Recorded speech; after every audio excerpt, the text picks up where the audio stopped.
Assalamualaikum warahmatullahi wabarakatuh. Perkenalkan, nama saya Gilde Vitasari. Saya dari kelas 9B. Saya ingin membacakan cerpen cerita pendek. Mata pelajarannya bahasa Indonesia. Gurunya Ibu Neti Susilawati. Pohon keramat. Di sebelah barat kampung adalah gunung yang tidak begitu besar. Disebut gunung barangkali tidak tepat karena areanya terlalu kecil. Lebih tepatnya disebut bukit. Tapi penduduk kampung sejak dulu sampai sekarang menyebutnya dengan gunung besar. Meski areanya kecil, jangan tanya siapa saja penduduk yang pernah masuk dalam gunung besar. Mereka akan bergidik hanya membayangkan keangkerannya. Mereka dari kakek nenek sampai anak-anak hafal cerita keangkeran gunung besar. Saat penduduk Belanda di kampung saya, ada seorang tokoh yang melawan Belanda dan berjuang sendirian tanpa pasukan. Orang tersebut bernama Jaya Sakti. Tentu saja ini menjadi incaran Belanda untuk tangkap dan dipenjarakan. Jaya Sakti lari dari gunung besar dan bersembunyi agar Belanda tidak menimpakan kemarahan kepada masyarakat kampungnya. Bertahun-tahun pasukan Belanda dan centeng-centeng Demang mengepung gunung besar. Tetapi Jaya Sakti tidak pernah menyerah. Pasukan Belanda dengan dipandu centeng-centeng Demak pernah melacak Jaya Sakti ke dalam gunung besar. Akan tetapi tidak ada seorang pun yang selamat. Kata orang-orang pintar, Jaya Sakti bersemedi dan tubuhnya menjadi pohon harum dan yang baunya dibawa angin ke sekitar gunung. Karena cerita itu dipercaya kebenarannya, tidak seorang pun penduduk berani masuk ke kelebatan gunung besar. Mereka menghormati perjuangan yang pernah dilakukan Mbah Jaya Sakti. Selain itu, konon mereka takut masuk ke dalam gunung karena dahulu ada beberapa orang mencari kayu bakar nekat masuk ke dalam tersebut. Akan tetapi dia bernasib seperti pasukan Belanda centeng-centeng Demak itu tidak bisa dikembalikan. Siapapun akan berhati-hati. Bila berhubung dengan beser, para pencari kayu bakar dan penyabit rumput hanya berani sampai ke kaki gunung.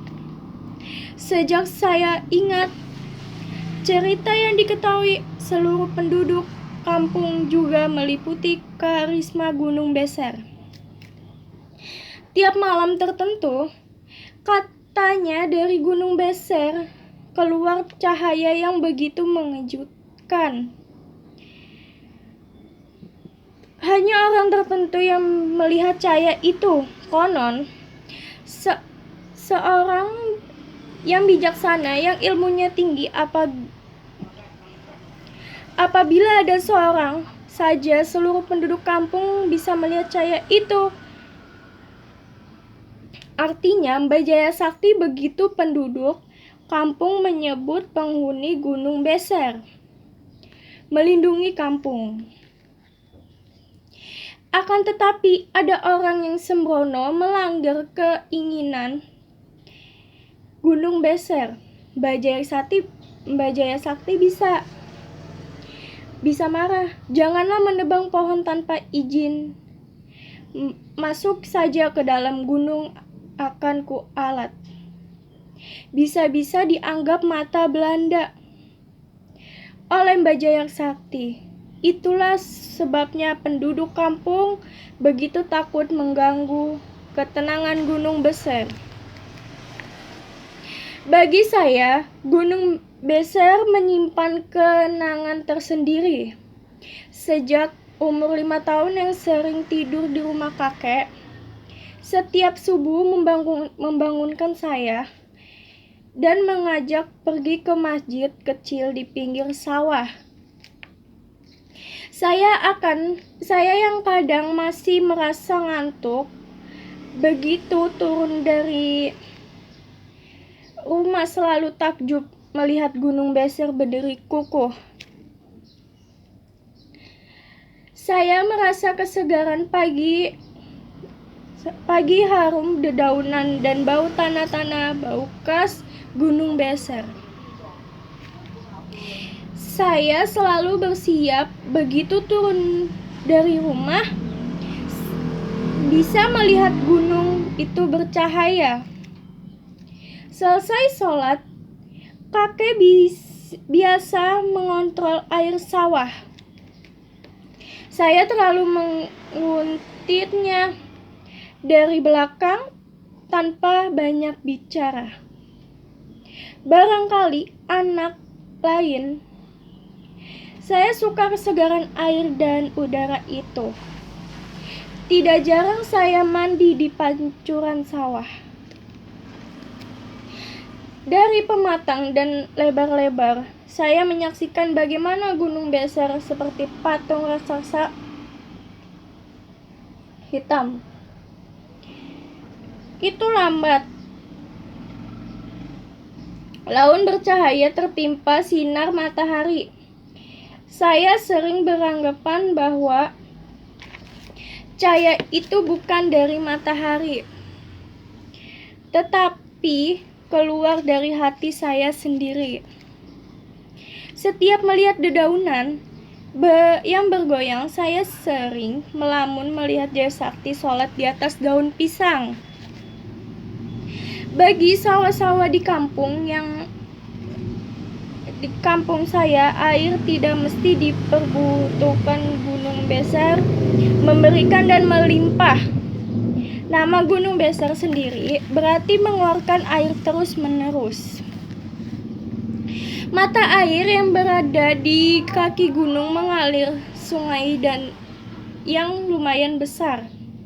Sebagian air itu dialirkan ke kampung untuk memenuhi bak-bak mandi sisanya, yang masih melimpah mengiri sawah dan kolam. Selain itu, masih banyak mata air kecil yang dipakai penduduk sebagai pancuran. Oleh karena itu, belum pernah ada beberapa para petani berkelahi karena merebut air. Kakek dan para petani lainnya juga sering mengontrol sawah pagi-pagi. Mereka bukan mengontrol sawah, takut sawahnya kekeringan, tetapi memeriksa ada ugaran kecil dan atau lubang-lubang yang dibuat ketam, atau siapa tahu ada berang-berang yang menyerang kolam. Biasanya pemangsa ikan itu menyiksa kepala ikan di atas pematang. Bila hal itu terjadi, kemarahan para petani tidak terbendung lagi. Berang-berang itu diburu oleh orang sekampung. Saya beberapa kali melihat beberapa petani berburu berang atau tikus. Mereka mengasapi seluruh lubang yang ditemui. Bila burunya yang keluar, orang mengejar sambil berteriak-teriak. Tertentu pemukul tidak ketinggalan ikut mereaksi. Bila panen tiba, setiap petani yang punya sawah luas akan mengadakan syukuran. Para tetangga diundang. Ikan ditangkap atau ayam yang disembelih. Saya akan senang selain sering dibawa kakek ke tempat syukuran. Saya senang dengan hari-hari di sawah. Anak-anak seluruh kampung mengalihkan tempat bermain ke sawah. Ada yang membuat baling-baling, bermain musik dengan trompet kecil dan dari batang padi, dan berburu burung breaker. Saya pernah mengikuti seluruh permainan itu. Saya bermain dengan anak kelompok mana saja. Setiap orang yang di kampung saling mengenal, termasuk anak-anak. Bagi anak-anak, sawah adalah tempat yang paling banyak memberi kenangan. Kami mandi sore di pancuran sawah setiap sore, kecuali Jumat. Anak-anak belajar mengaji di masjid. Kakek awalnya mengajar, tapi akhirnya diteruskan oleh Kang Hasim. Saya menjadi anak emas apabila Kang Hasim mengajar. Selain dari Kang Hasim, saya belajar mengaji dari kakek. Bagi saya, mengaji itu hal baru. Sebelum sekolah, setiap malam kakek mengajar saya. Maka yang diberikan Kang Hasim kepada anak-anak lain sering merupakan hal yang sudah saya hafal. Pulang dari mengontrol sawah, saya diajak kakek jalan-jalan ke pasar. Buka seminggu sekali. Kakek membeli keperluan sehari-hari. Saya kalau selalu punya jajanan enak. Kakek kalau tidak kue serabi, saya memilih kue pukis. Para pedagang itu memberikan sebungkus besar kue sebelum saya memilih. Saya merasa waktu itu adalah seorang yang orang yang dihormati oleh penduduk kampung. Siapapun yang mengangguk hormat apabila bertemu kakek di sawah. Saat mengontrol air, kakek menjadi tempat bertanya apabila ada masalah. Dan kakek adalah orang yang memutuskan apakah tikus itu berang-berang yang mulai merusak itu harus diburu segera atau tidak. Sering kakek juga minta mengobati orang-orang sakit apabila itu karena makhluk halus yang main-main. Bila ada orang kesambet oleh penghuni gunung besar, mereka membawanya ke rumah kakek. Saya tidak tahu cara kakek mengobatinya. Mungkin beliau memakai doa-doa, tapi jarang kakek malah membawa si sakit itu ke rumah Pak Antri. Kedamaian kampung saya mulai terusik saat jalan besar menghubungkan dengan kota, kecamatan, dan kabupaten diperbesar dan diaspal. Memang aspal ala kadarnya tidak sebagus sekarang, tapi jalan itu memberikan gejolak tersendiri. Para petani hilir mudik ke kota kabupaten menjual hasil bumi anak-anak remaja sedikit yang kemudian meneruskan sekolah ke kota. Pembangunan pabrik-pabrik semakin senter diinformasikan orang kecamatan. Kebutuhan yang semakin mendesak itu memaksa penduduk kampung untuk mengungsikan segala yang dipunyai. Para lulusan sekolah dari kota merencanakan untuk membuat pertanian terpadu di kaki gunung dengan melibatkan seluruh penduduk. Pengelolaan kaki gunung yang dilakukan dengan gotong royong. Saat ini adalah waktunya untuk membangun demi kemajuan. Kita tidak akan pernah maju apabila masih takut dengan hal yang tidak masuk akal. Begitu juga di antaranya kata-kata yang bisa diucapkan para penggerak, pembangun, orang kabupaten yang memperjuangkan pelulusan pabrik. Semakin banyak penduduk, pembukaan Gunung Beser sebagian yang masih menghormati karisma Gunung Beser datang ke rumah kakek. Mereka meminta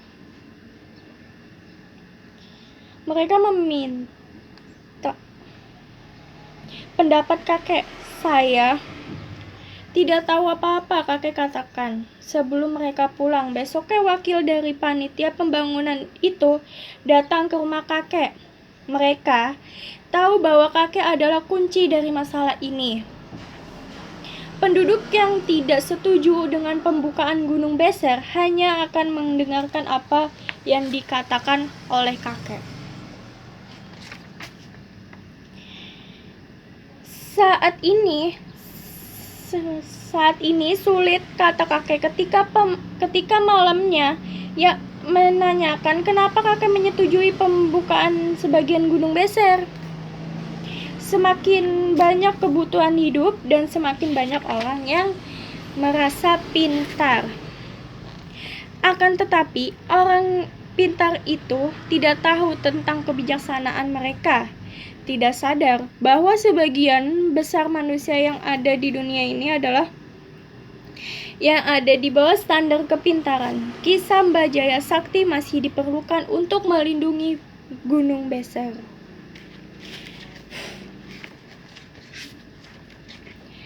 Saya kurang mengerti apabila yang dikatakan kakek ketika malam besoknya.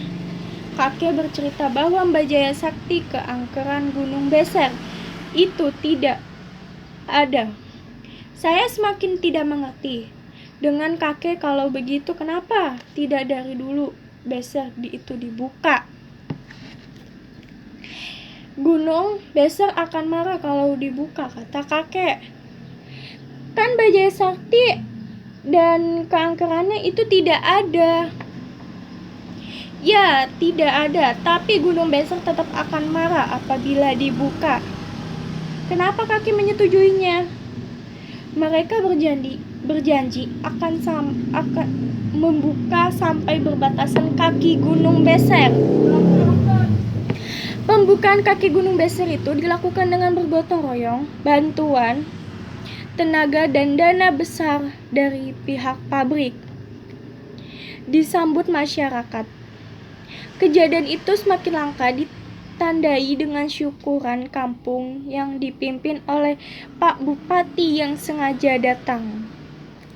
Rumah-rumahnya dibangun karena pabrik membutuhkan banyak pekerja yang sebagian besar didatangkan dari daerah lain. Kakek meninggal tidak lama kemudian. Kematian kakek mendatangkan perhatian dan yang besar dari penduduk.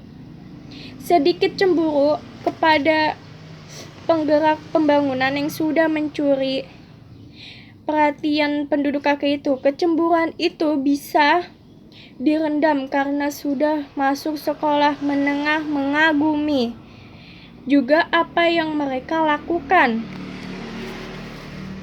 Keberhasilan pabrik itu diberikan kemewahan tersendiri bagi kampung saya. Semakin banyak anak-anak meneruskan sekolah di kota, kepercayaan bahwa keangkeran Gunung Beser itu tidak ada mendorong penduduk untuk membuka Beser lebih jauh.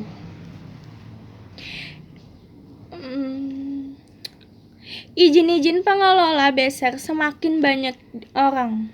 Pohon-pohon besar ditebang yang tidak punya izin berdagangan kayu sembunyi-sembunyi.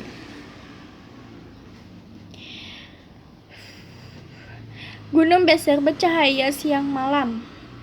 Sinar matahari melalui dari bangunan-bangunan dan daerah kering. Mereka termasuk saya tidak menyadari bahwa di kampung semakin terdengar berita adanya perkenalan petani gara-gara berebut air. Tiba-tiba saya merasa bahwa itu bukan sebagian dari kampung saya. Perlawanan terhadap alam itu berakhir ketika tahun yang oleh peneliti disebut El Nino. Kekeringan membakar kampung saya, banyak bangunan dan lahan yang hangus saat hujan tiba, banjir melanda. Rumah-rumah hanya kelihatan atapnya saja, sedang duduk di atas atap rumah ketika bantuan puluhan perahu itu tiba. Saya hanya bisa mencatat peristiwa itu tanpa mengerti apa yang terjadi seperti remaja lain di kampung saya. Kebingungan dengan banyak hal, satu yang pasti. Kita harus lebih dekat bersahabat dengan alam agar alam bersahabat dengan kita. Pohon memang keramat yang dihargai, dihormati, dijaga, dan dipelihara. Tanpa pohon, bencana akan sering terjadi. Meningkatkan kita. Mbak Jaya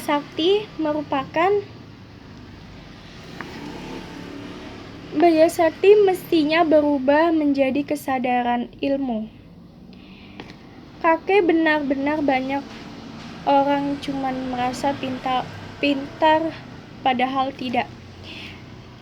Itulah cerita pendek saya. Terima kasih yang sudah mendengarkan. Assalamualaikum warahmatullahi wabarakatuh.